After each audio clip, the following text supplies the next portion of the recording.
Meus caros amigos e amigas, a Idade Média teve várias características interessantes. Uma delas foi a construção das grandes catedrais, que era o belo para Deus, para a glória de Deus, para o louvor de Deus, né? E essas catedrais eram baseadas, né, na teologia, né, na escolástica, né? E também a Idade Média teve lá outros sinais fortes, como por exemplo as peregrinações, que era o caminhar em busca de Deus, as cruzadas, que foram a luta por Deus, as grandes universidades, né, que era o saber para Deus. Enfim, a alma do homem medievo era uma alma voltada para Deus, né? Quero conversar um pouco hoje sobre as belas catedrais. A vida da igreja se renovou na Idade Média com o surgimento das novas ordens religiosas, os místicos, os sábios, doutores que iluminaram as grandes universidades do século XII, XIII, o século áureo da escolástica, e quando foram construídas também, então, as belas e grandes catedrais, também castelos de arte românica e de arte gótica, que estão de pé até hoje, né? Há belas catedrais que a gente pode verificar hoje com facilidade, inclusive pela internet, né? Você vê aí catedrais trabalhadas maravilhosamente, e catedrais com mais, às vezes, de 800 anos, 600 anos, né? A catedral, ela é a igreja mãe de todas as outras da região, onde está a cátedra do bispo, a cadeira do bispo, né? Em torno do bispo surge uma organização, surgem as escolas e obras também de caridade, né? Um provérbio dessa época dizia que é bom viver à sombra do báculo. O báculo é o cajado do bispo, porque em torno da catedral surgiam, né, as escolas, surgiam os manicômios, surgia, né, tudo que a sociedade precisa, porque desde a queda do Império Romano, praticamente a igreja foi quem liderou tudo, né? Na Idade Média, aí mais ou menos no século XI ao século XIV, foram construídas grandes e belas catedrais em toda a Europa. Eu vou colocar aqui uma relação de algumas, assim, as mais importantes.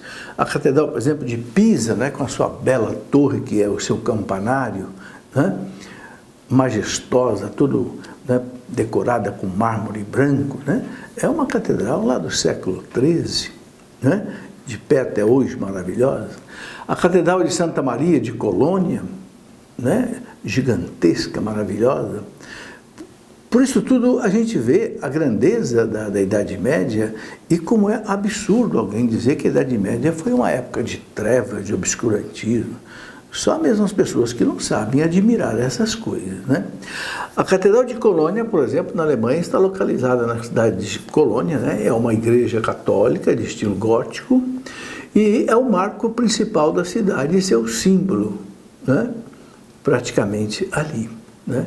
Em 1164 foram trazidas de Milão as supostas ossadas dos 3 reis magos, colocadas ali. Elas estão atrás do altar, numa arca de ouro e de prata, ornamentada com pedras preciosas. Bom, é o que a tradição coloca. Uma catedral belíssima, a Catedral de Lincoln, na Inglaterra, com uma torre imensa, 2 torres imensas, os campanários, né?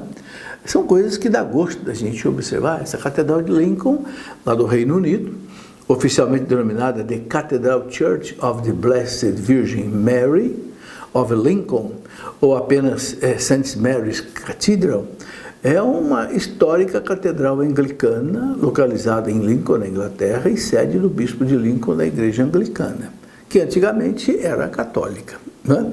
A partir de Henrique VIII, em 1534, a igreja católica se tornou ali anglicana, mas as catedrais continuaram, né? Ela foi o edifício mais alto do mundo por pouco mais de 2 séculos, né? A ponta da torre central foi destruída em 1549 e não foi mais reconstruída. Bom, uma catedral belíssima, por exemplo, na cidade de Toulouse, na França, né? Num estilo diferente, né? Mas também de uma importância bastante grande, né? Ali a gente, junto à catedral, situa-se o Palácio Episcopal, atualmente ocupado pela prefeitura, né? Uma catedral belíssima de São Tiago de Compostela, na Espanha, né? Onde há muitas peregrinações para esse lugar, partindo de vários pontos da Espanha, da França, para chegar aí até Compostela, né? A gente vê que trabalho majestoso foi esse, né? Essa Catedral de Compostela, ela é um templo situado na Espanha, foi construída entre 1075 e 1128. Vejam, tem aí praticamente 1000 anos. Em estilo românico, na época das Cruzadas e durante também a Reconquista Cristã na Espanha, quando expulsaram os muçulmanos, tendo sofrido depois várias reformas que lhe adicionaram elementos góticos, renascentistas e elementos também barrocos. Segundo a tradição, essa Catedral de Compostela acolhe o túmulo do apóstolo São Tiago Maior, padroeiro e santo protetor da Espanha, o que a converteu no principal destino de peregrinação cristã na Europa, a seguir a Roma durante a Idade Média. E através do chamado Caminho de Santiago, né, uma rota iniciada na qual se seguia, né, a Via Láctea, que se estendia por toda a Península Ibérica e Europa Ocidental. Bom, atualmente continua a ser um importante destino de peregrinação, ainda hoje, né, para o que contribui à renovada popularidade do Caminho de Santiago a partir dos anos de 1990, que levou à catedral mais de 270 mil peregrinos registrados ali na Europa. Também Arles, na França, temos uma bela catedral, aí eu vou mostrando apenas algumas fotos da Catedral de Loire, na França, outra catedral maravilhosa, né? Temos uma igreja abacial, né, de Cluny, né, do mosteiro de Cluny, que nós já falamos em outras oportunidades, né, e que tem uma catedral maravilhosa, né? E depois podemos mostrar também a Catedral de Durham, né, na Inglaterra, com a sua majestade. Eu penso que já com essas fotos que você está verificando aí, você já pode mensurar como foi grande esse período das catedrais, né, na Idade Média. A Catedral de Durham, por exemplo, na Inglaterra, que era a sede do bispo anglicano de Durham, né, o bispado existe ali desde 1995, e a atual catedral começou a ser construída em 1093. Ela é considerada um dos mais belos exemplares da arquitetura normanda, né, e ter sido apontada como um patrimônio mundial da humanidade pela Unesco. Então, vejam como que essas catedrais belíssimas da Europa, né, mantêm, né, ainda hoje, né, o seu valor artístico muito grande, conservado pela própria Unesco, né? Bom, são muitas e muitas catedrais que a gente pode mostrar e que até com facilidade você pode verificar na internet. Uma outra catedral belíssima, a Abadia de Maria Lac, né, num estilo assim também muito bonito, né, você vê aí por essa foto. Essa abadia de Santa Maria Lac é uma abadia beneditina, localizada na margem sudoeste do Lago Lácher, perto de Andernach, região de Eifel, que é a região da Renânia, do Palatinado da Alemanha, né? E por quase 770 anos a abadia era conhecida como a Abadia de Lac. Antes dos jesuítas, no ano de 1862, acrescentaram o nome de Maria, passando a ser conhecida também como Santa Maria ad Lacum e depois Sainte Mary du Lac. Bom, a Catedral de São Marcos em Veneza é outro marco importantíssimo que toda hora aparece na televisão, porque em Veneza muitas vezes a água inunda aí o pátio da Basílica de São Marcos, é uma coisa extraordinária, né? É uma das obras-primas da humanidade, essa Catedral de São Marcos, e também construída na Idade Média, né? A Basílica de São Marcos é a mais famosa das igrejas de Veneza, na Itália, um dos melhores exemplos da arquitetura bizantina, localizada na Praça de São Marcos, ao lado do Palácio dos Doges, né, que eram os reis ali de Veneza, e a Basílica é a sede da Arquidiocese Católica Romana de Veneza desde 1807. A primeira igreja foi construída no local, foi um edifício temporário, que era no Palácio dos Doges, em 828, quando mercadores venezianos adquiriram de Alexandria as supostas relíquias de São Marcos Evangelista, em 832, né? E um novo edifício, então, foi erguido no local da atual basílica. Tá? Esse marco é importantíssimo. Outra catedral muito importante, que vocês devem conhecer muito bem, a Catedral de Notre-Dame de Paris, porque há pouco tempo teve o seu teto praticamente incendiado, é um dos marcos, é o ponto turístico da França mais visitado, né? Até que houve o incêndio. Né? É uma das mais antigas catedrais francesas, no estilo gótico, iniciada na sua construção em 1163 e dedicada à Virgem Maria, Mãe de Jesus. Né? E está ali às margens do rio Sena, né? Aquela travessia do rio Sena com o barco Bateau-Mouche, se dá para ver direitinho ali a catedral. Né? A catedral surge intimamente ligada à ideia do estilo gótico, no seu esplendor. Né? E em 15 de abril de 2019, a catedral foi atingida por um violento incêndio, causando danos ao teto, ao pináculo e rosáceas, e infelizmente até o receio de que a catedral possa, né, desabar por causa do fogo. Esperamos que não, esperamos que o governo francês possa restaurar essa beleza. Uma catedral muito importante, muito famosa na França, a Catedral de Reims, onde eram coroados os reis franceses, desde Clovis, no ano 500 mais ou menos, e os reis franceses eram coroados aí. Né? Aí você vê uma foto maravilhosa da Catedral de Reims. Né? Essa catedral é chamada de Notre-Dame de Reims. Notre-Dame quer dizer Nossa Senhora. Né? Ela forma, juntamente com a Catedral de Chartres, que é outra catedral belíssima da França, a dupla de catedrais góticas mais importantes da França. Localiza-se na cidade de Reims, na região de Champagne, foi construída no século XIII, 1200 e pouco, né? E em substituição a uma antiga igreja que foi incendiada. Né?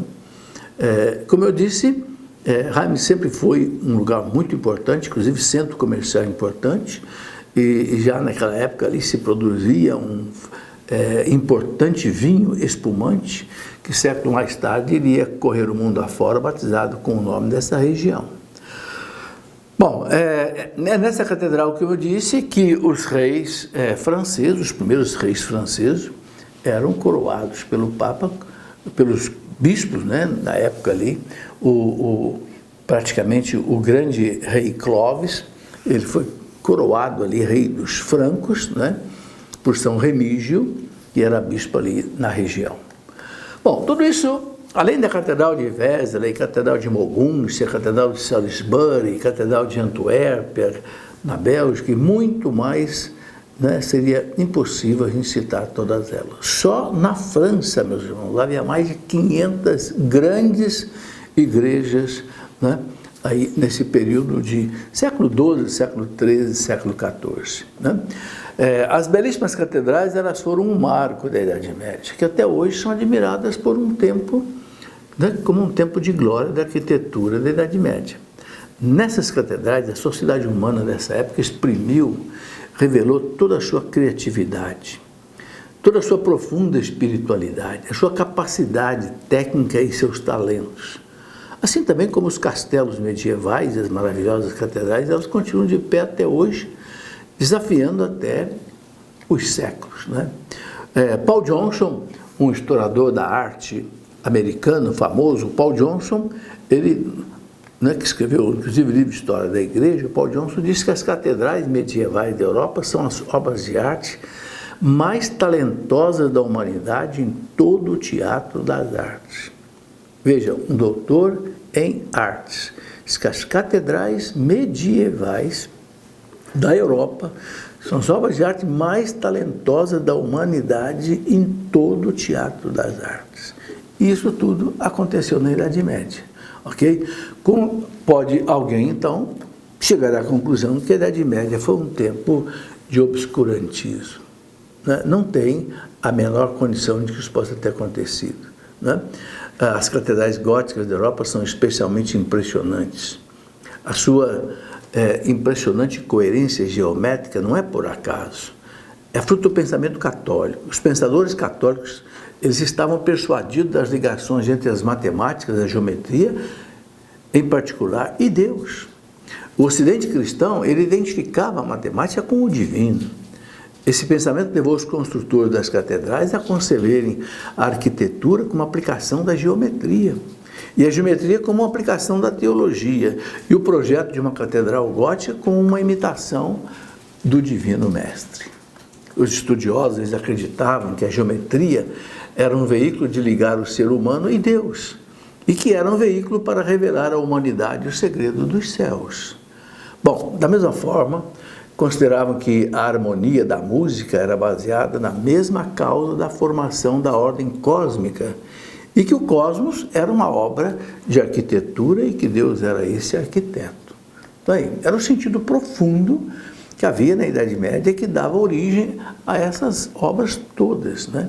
Assim como o grande geômetra Deus criou o mundo em ordem e harmonia, então o arquiteto gótico, no seu pequeno modo, ele devia também imitar a Deus de acordo com seus princípios de proporção e de beleza.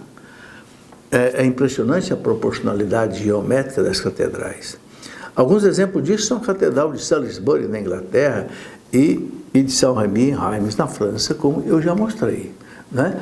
Mostram realmente assim, detalhes impressionantes de harmonia, de beleza que havia. Bom, o coro da Catedral de Saint-Rémy está entre os mais perfeitos símbolos da Santíssima Trindade na arquitetura gótica.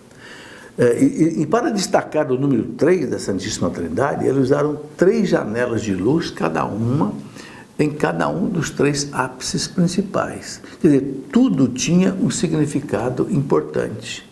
Aí você vê, né, as 3 janelas simbolizando a Santíssima Trindade. E havia um gosto pela precisão geométrica, não era mera coincidência. Santo Agostinho, na sua obra De Música, sobre música, que se tornou o tratado de estética mais influente da Idade Média, ele considerava a arquitetura e a música as mais nobres das artes, arquitetura e música, uma vez que a sua proporção matemática eram aquelas do próprio universo e que elevavam as nossas mentes à contemplação da ordem divina. Então, essa ênfase dada na luz e nas janelas das catedrais góticas mostra a importância do significado da luz na teologia.